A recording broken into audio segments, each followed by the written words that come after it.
Hello friends, स्वागत है आपका आज की इंटरेस्टिंग रिएक्शन वीडियो में। नमस्कार दोस्तों, हमारे बड़े बुजुर्ग हमेशा से ये कहते आ रहे हैं कि जो बोलना चाहिए सोच समझ के बोलना चाहिए, क्योंकि पता नहीं कब कौन सी बात कब हमारे लिए समस्या खड़ी कर दे। पर लगता है कि ये बात राहुल गांधी को किसी ने नहीं बताई होगी, या फिर बताई होगी तो उन्हें समझ में नहीं आई होगी, क्योंकि राहुल गांधी आए दिन कुछ न कुछ उटपटांग बोलते रहते हैं और उनकी ऐसी वीडियोस की यूट्यूब पे भरमार है। ऐसे ही एक उटपटांग बयान राहुल गांधी ने 2019 में कर्नाटका की एक रैली में दिया था। अच्छा, एक छोटा सा सवाल, इन सब के नाम, इन सब चोरों के नाम मोदी मोदी मोदी कैसे हैं? नीरव मोदी, ललित मोदी, नरेंद्र मोदी, और अभी थोड़ा ढूंढेंगे तो और बहुत सारे मोदी निकलेंगे। अब ये बयान राहुल गांधी पे भारी पड़ गया। जैसे ही राहुल गांधी ने ये बयान दिया, गुजरात में बीजेपी के एमएलए पूर्णेश मोदी ने राहुल गांधी के खिलाफ डेफेमेशन की कंप्लेंट फाइल कर दी। पूर्णेश मोदी का कहना है कि राहुल गांधी ने मोदी सरनेम का मजाक बनाया। कुछ लोगों के चलते उन्होंने पूरे मोदी समाज को निशाना बनाया। अब आप बोलोगे कि कहां, तो जरा आप वीडियो को ध्यान से सुनिए और देखिए। अच्छा, एक छोटा सा सवाल, इन सब के नाम, इन सब चोरों के नाम मोदी मोदी मोदी कैसे हैं? नीरव मोदी, ललित मोदी, नरेंद्र मोदी, और अभी थोड़ा ढूंढेंगे तो और बहुत सारे मोदी निकलेंगे। राहुल गांधी ने कहा है कि इन सब चोरों के नाम मोदी मोदी मोदी कैसे हैं, अभी थोड़ा ढूंढेंगे तो और बहुत सारे मोदी निकलेंगे। तो इस बयान के चलते कोर्ट ने राहुल गांधी को गिल्टी पाया है और chief judicial magistrate H Verma ने सेक्शन 499 और 500 के तहत राहुल गांधी को 2 साल की सजा सुनाई है। पर फिलहाल राहुल गांधी बेल के चलते बाहर हैं। इसके अलावा राहुल गांधी को 30 दिन का समय भी दिया गया है कि वो इस जजमेंट के खिलाफ हायर कोर्ट में अपील कर सकते हैं। राहुल गांधी को डेफेमेशन केस के चलते 2 साल की सजा सुनाई गई है। डेफेमेशन मतलब जब आप किसी पर्सन की रेपुटेशन को खराब करते हो, उसकी रेपुटेशन को चोट पहुंचाते हो और उसकी रेपुटेशन को डैमेज करते हो, उसे डेफेमेशन कहा जाता है। जैसे कि मान लो कि मैंने आज अडानी के ऊपर झूठे झूठे आरोप लगा दिए, उनकी रेपुटेशन खराब करनी चाहिए, तो इस केस में अडानी मेरे ऊपर डेफेमेशन का केस डाल सकते हैं। डेफेमेशन केस में इंसान फाइन के साथ साथ जेल भी जा सकता है। डेफेमेशन केस 2 तरीके के होते हैं। एक होता है सिविल रॉन्ग, जिसमें केस करने वाला इंसान मॉनेटरी कंपनसेशन यानी कि पैसा मांगता है। वहीं दूसरा होता है क्रिमिनल ऑफेंस। इसमें केस करने वाला कोर्ट से जेल की डिमांड करता है कि जिस इंसान ने उसकी रेपुटेशन खराब की है उसे जेल में डाल दिया जाए। तो राहुल गांधी वाले केस में criminal offence defamation case file किया गया है, इसीलिए उन्हें 2 साल की सजा सुनाई गई है। अब जैसे ही राहुल गांधी को 2 साल की सजा सुनाई गई, उसके ठीक 24 घंटों के अंदर उन्हें representation of the people act 1951 के चलते मेंबर ऑफ पार्लियामेंट से डिस्क्वालीफाई कर दिया गया। कुछ ही दिनों पहले राहुल गांधी ने खुद कहा था, unfortunately I am an MP, और अब वो एमपी भी नहीं रहे हैं। Fortunately, I'm a member of parliament and I'm hopeful that I will be allowed to speak in parliament. So I would like to first place my statement on the floor of the house, and then after that I'll be happy to have whatever discussion you want. Unfortunately, I'm a member of parliament. You can make a joke saying this. Unfortunately for you, but unfortunately for me. Representation of the people act 1951 के through member of parliament को 3 तरीके से disqualify किया जाता है। पहला, the representation of the people act 1951 section 8(1) के तहत जो एमपी देश में religion, race, place of birth, residence, language के चलते कम्युनल वायलेंस फैलाता है, उसकी एमपी की सदस्यता छीन ली जाती है। दूसरा, the representation of the people act 1951 section 8(2), इसके तहत जो एमपी फूड, ड्रग्स को होल्ड करके रखता है और फिर उससे ज्यादा प्रॉफिट कमाने के लिए बेचता है, तो इस केस में एमपी को डिस्क्वालीफाई किया जाता है। तीसरा, the representation of the people act 1951 section 8(3), इसके तहत जो एमपी को 2 साल या उससे ज्यादा की सजा सुनाई जाती है, उसे एमपी की पोस्ट से डिस्क्वालीफाई कर दिया जाता है। इसके अलावा वो मेंबर 6 साल तक चुनाव भी नहीं लड़ सकता है। तो राहुल गांधी को इस सेक्शन के तहत एमपी की पोस्ट से डिस्क्वालीफाई किया गया है। और इस चीज पे कांग्रेस हाहाकार मचा रही है कि राहुल गांधी से सरकार डर गई है, उन्हें इलेक्शन लड़ने नहीं देना चाहती है, वगैरह वगैरह। पर देखा जाए तो ये डिस्क्वालिफिकेशन खत्म हो सकता है अगर राहुल गांधी हायर कोर्ट जाते हैं और फिर हायर कोर्ट सूरत के कोर्ट के डिसीजन पे स्टे लगा देती है, तो फिर ये डिस्क्वालिफिकेशन खत्म हो जाएगा और राहुल गांधी फिर से मेंबर ऑफ पार्लियामेंट बन जाएंगे। पर देखा जाए तो राहुल गांधी ने अपने पैरों पे खुद ही कुल्हाड़ी मार ली है। Representation of the people act 1951 में एक और सेक्शन था, सेक्शन 8(4), जिसे 2013 में कांग्रेस गवर्नमेंट लेकर आई थी। इस एक्ट में अगर कोई भी मेंबर ऑफ पार्लियामेंट डिस्क्वालीफाई होता है तो उसके पास 3 महीने का समय होगा हायर कोर्ट में अपील करने का।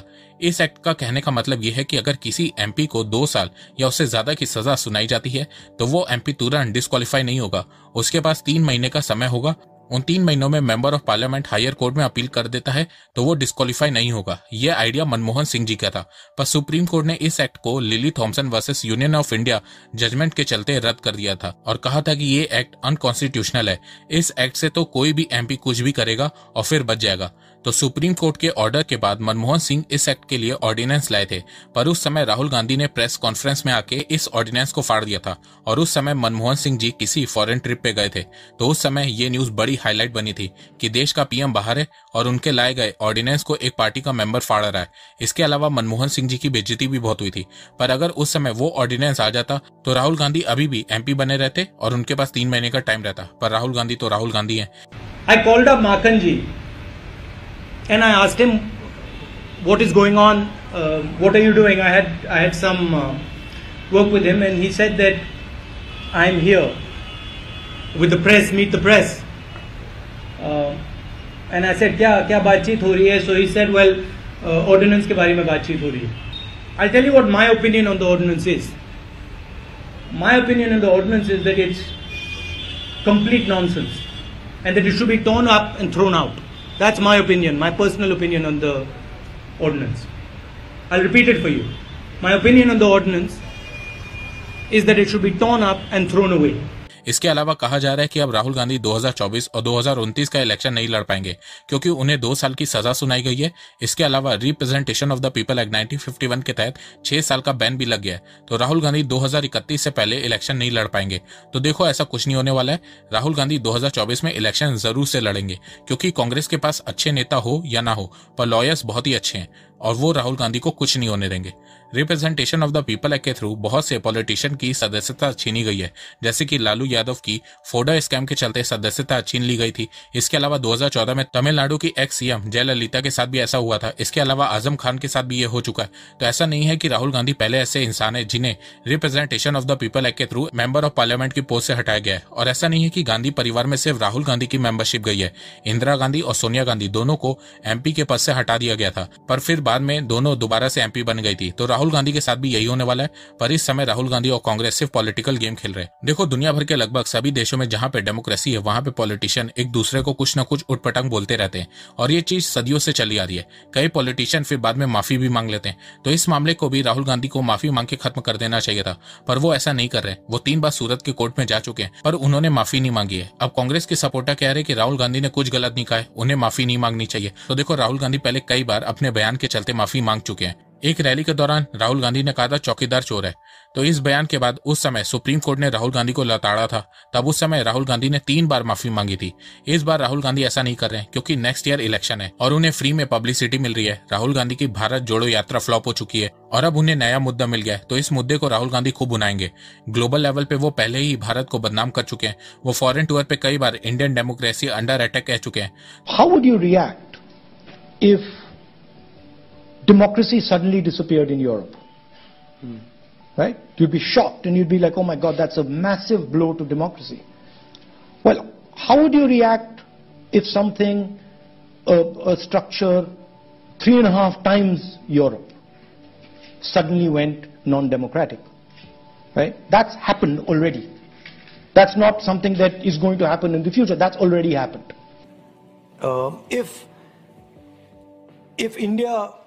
If Indian democracy collapses, in my view, democracy on the planet suffers a very serious, possibly fatal blow.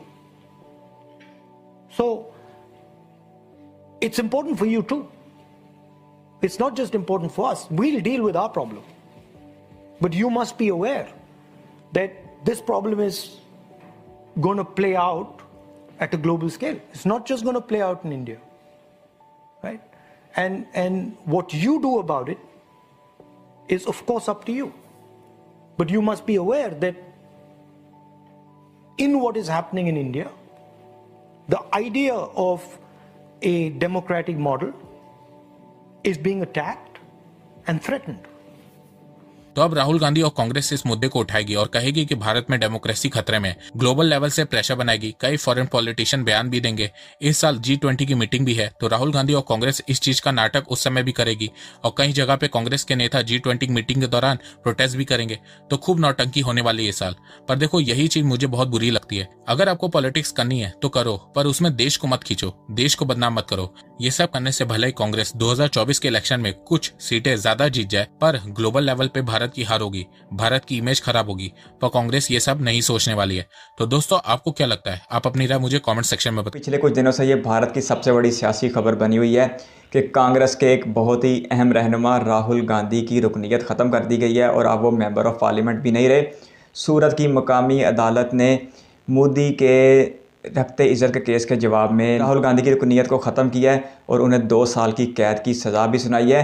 लेकिन साथ ही दरख्वास्त ज़मानत दायर करने की वजह से राहुल गांधी को 30 दिन का रिलीफ दे दिया गया है। अब अगर इस मुद्दे की बात की जाए, राहुल गांधी से आप इख्तलाफ भी कर सकते हैं और इत्तफाक भी कर सकते हैं, लेकिन ये बात हकीकत है कि राहुल गांधी एक ऐसे ख़ानदान से ताल्लुक़ रखते हैं जिनका भारत की आज़ादी में भी अच्छा खासा हाथ था और आज़ाद भारत में एक लंबे अरसे तक हुकूमत करने वाला भी यही ख़ानदान था।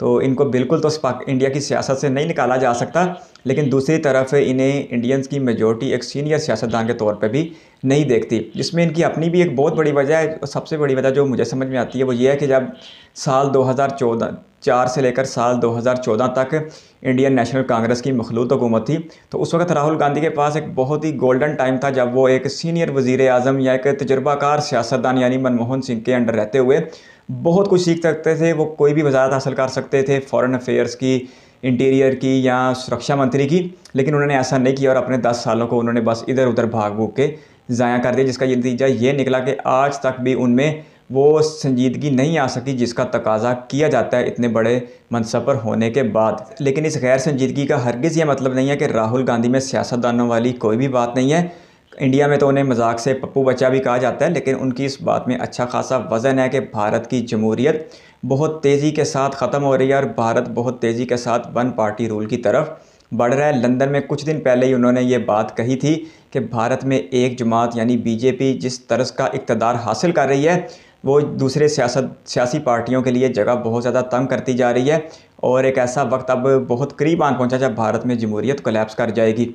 ये बात राहुल गांधी ने शायद फर्स्ट टाइम पब्लिकली की हो, लेकिन पिछले कुछ अरसे से अगर आप इंडिया की सियासत को देखें तो राहुल गांधी की ये बात 100% गलत दिखाई भी नहीं देती, जिसकी सबसे बड़ी वजह ये है कि बीजेपी ने पिछले 6 सालों में 4 मुख्तलिफ रियासतों के 6 CMs को तब्दील कर दिया है। तो ऐसा इतनी आसानी से तो नहीं होता, एस्टेब्लिशमेंट की रजामंदी के बगैर ऐसा इतनी आसानी से नहीं होता। और राहुल गांधी की ये बात बिल्कुल ठीक है कि आज बीजेपी इंडिया के एक बहुत बड़े हिस्से पर इक़्तिदार हासिल कर चुकी है, जिसके पास उत्तर प्रदेश, मध्य प्रदेश, गुजरात, महाराष्ट्र और कर्नाटक जैसी बहुत अहम रियासतें बीजेपी के ज़ेरे इक़्तिदार चली गई हैं। इसके साथ साथ बीजेपी ने पिछले कुछ अरसे में बिहार, जो कि भारत की दूसरी बड़ी रियासत है, उसमें भी हुकूमत को गिराने के लिए एक साजिश की थी, लेकिन वो कामयाब नहीं हो सकी। लेकिन कुछ अर्सा पहले महाराष्ट्र में एकनाथ शिंदे को CM बनाकर और उदय ठाकरे को हटाकर बीजेपी ने यह साबित कर दिया था कि बीजेपी अब सिर्फ वोटों तक नहीं रह गई और उसका एस्टेब्लिशमेंट में और सरकारी अदारों में और इंडिया को चलाने वाले अदारों में इतना ज़्यादा असर व रसूख हो चुका है कि वो जब भी चाहें किसी भी रियासत के CM को उठा के बाहर फेंक सकते हैं। तो ये ख़तरनाक रुझान है जो इंडिया में शुरू हो चुका है। बीजेपी एक मकबूल सियासी जमात है, इसमें कोई शक नहीं, और जो जिसको अवाम वोट दे वो मुंतखब होकर आ जाए, इसमें भी कोई शक नहीं। यहाँ तक तो बात बिल्कुल ठीक है। लेकिन अगर बीजेपी एक ऐसी सियासी जमात बनेगी जो अपने सियासी हरीफों को उन रियासतों से भी निकाल बाहर करेगी जहाँ पर वो सियासी हरीफ सिमट कर आ गए हैं, तो फिर यकीनी तौर पर राहुल गांधी की इस बात को तक़वियत मिलेगी कि बीजेपी इस सारे हिंदुस्तान को वन पार्टी रूल की तरफ ले जा रही है। अब अगर आप देखें तो ईस्ट में चंद एक रियासतें ऐसी देखने को मिलती हैं, वेस्ट बंगाल, उड़ीसा, आंध्र प्रदेश, जहाँ पर आपको रीजनल पार्टीज़ देखने को मिलेंगी। बाकी भारत के एक बहुत बड़े हिस्से पर बीजेपी काबज़ हो चुकी है, चाहे वो जनसंख्या को लेकर एक बड़ा हिस्सा हो जैसे उत्तर प्रदेश है, महाराष्ट्र है, गुजरात है, या फिर वो एरिया को लेके आधे से ज़्यादा भारत हो जैसे कि मध्य प्रदेश है, गुजरात, महाराष्ट्र और यूपी वगैरह हैं। तो ये राहुल गांधी ने खतरे की घंटी बिल्कुल बेजा नहीं बजाई और इसमें कहीं ना कहीं उनकी बातों में सदाकत नज़र आती है। पहले मुझे भी ऐसा लगता था कि भारत में सिर्फ़ और सिर्फ आवाम जिसे वोट देते हैं वो आगे आते हैं, लेकिन अब बीजेपी की सरगर्मियां देख के और बीजेपी का मुख्तलिफ रियासतों में हुकूमत गिराने का अमल देख के मुझे इस बात का शक होता जा रहा है कि और भी कुछ कुव्वतें भारत में ज़रूर असरअंदाज होती हैं। नहीं तो जितनी मर्जी मकबूल सियासी जमात हो, उसे ये हक़ किसी ने नहीं दिया कि वो दूसरी रियासत में मुदाखलत करते हुए उसकी हुकूमत को खैर मुस्तहकम करे या वहाँ पर अपना बंदा ले आए। और अगर ऐसी रियासत महाराष्ट्र हो जो इकानमी को लेकर सबसे बड़ी रियासत है, तो फिर यकीनी तौर पर यहाँ से बहुत सी खबरें सुनने और देखने को मिलेंगी मुस्तकबिल करीब में। इसके साथ साथ ये बात भी हकीकत है कि बीजेपी RSS के सियासी नज़रिए को आगे बढ़ा रही है और हिंदुस्तान सिर्फ हिंदुओं के नज़रिए के ऊपर अच्छा खासा काम कर रही है। दूसरी तरफ ये भी हकीकत है कि बीजेपी ने मुसलमानों के लिए भी मौके फराहम किए हैं, लेकिन ये मामला इतना साफ़ नहीं है कि बीजेपी यूपी जैसी रियासत में एक भी मुसलमान कैंडिडेट ना जितवा सके और पंजाब जैसी रियासत में बीजेपी के 117 में से सिर्फ 2 अरकान जीते। ये 2 ऐसी रियासतें हैं जहाँ पर मिनॉरिटीज़, एक तरफ सिखों की मिनॉरिटीज़ है, दूसरी तरफ मुस्लिम्स की मिनॉरिटी है, और वहाँ पर बीजेपी का मुसलमानों से इत्तेहाद ना करना या वहाँ पर बीजेपी की मौजूदगी का ना होना इस बात का सबूत है कि बीजेपी बहुत तेज़ी के साथ RSS के नज़रिए को सियासी रंग दे रही है। तो राहुल गांधी की डिस्क्वालिफिकेशन अपनी जगह हकीकत होगी, आइन और कानून के मुताबिक होगी, लेकिन अब ऐसा भी लगता है कि भारतीय एस्टेब्लिशमेंट की तरफ से बीजेपी को अच्छी खासी सपोर्ट मुहैया की जाती है कि वो अपने सियासी हरीफों को दबाने के लिए जैसा चाहे हरबा इस्तेमाल कर लें। अगर आप इंसाफ का यही पैमाना दूसरे अरकान पार्लियामेंट यानी MPs के लिए रखेंगे तो फिर इस मेयार पे कोई भी पूरा नहीं उतर पाएगा और महज इल्ज़ाम की बुनियाद पर या इन छोटे छोटे मामलात की बुनियाद पर आप किसी को भी सियासत से लंबे अरसे के लिए बेदखल कर देंगे। तो जमहूरी माशरों में तो ऐसा बिल्कुल भी नहीं होता। हाँ, अगर 1 पार्टी रूल हो तो फिर बिल्कुल ऐसा होता है और ऐसा होने की तस्वीर बनती हुई दिखाई दे रही है। ये कोई अच्छी बात नहीं है। भारत एक दुनिया की सबसे बड़ी जमहूरियत है और इसे दुनिया की सबसे बड़ी जमहूरियत के तौर पे चलना भी चाहिए, लेकिन इस जमहूरियत में सबके लिए बराबर का स्पेस होना चाहिए। और साल 2014 से जो एक रवायत कायम हुई है कि एक शख्स के ऊपर पूरे मुल्क की जमहूरियत घूम रही है यानी कि नरेंद्र मोदी, इसको अब ख़त्म होना चाहिए, नहीं तो कम से कम तो ज़रूर होना चाहिए। इसी में भारत की जमहूरियत की बका भी है, बेहतरी भी है और 140 करोड़ भारतीयों का फ़ायदा भी है। अगर मेरी किसी बात का बुरा लगा है तो मैं दिल से मादरत चाहता हूँ, लेकिन ये हकीकत है कि बीजेपी जब से इक़्तिदार में आई है उस वक्त से डेवलपमेंट तो बहुत ज़्यादा हुई है, इकानमी ग्रोथ बहुत बेहतर हुई है, करप्शन में भी कमी आई है, इसमें कोई शक नहीं है। सारी बातें अपनी जगह एक हकीकत हैं, लेकिन कहीं ना कहीं कुछ ऐसे मामलात भी पैदा हुए हैं जो भारत में एक मजहबी तफरीक का बाइस बन रहे हैं। तो 140 करोड़ के लोगों के देश में सब कुछ कैसे सही चल सकता है जब 4 लोगों के घर में सब कुछ सही नहीं चलता। आपकी कीमती वक्त का शुक्रिया। अगर आप भी किसी वीडियो पर चाहते हैं तो कीमती कमेंट बॉक्स में ज़रूर दीजिएगा। इस वीडियो कीमती समय देने के लिए बहुत सारा धन्यवाद।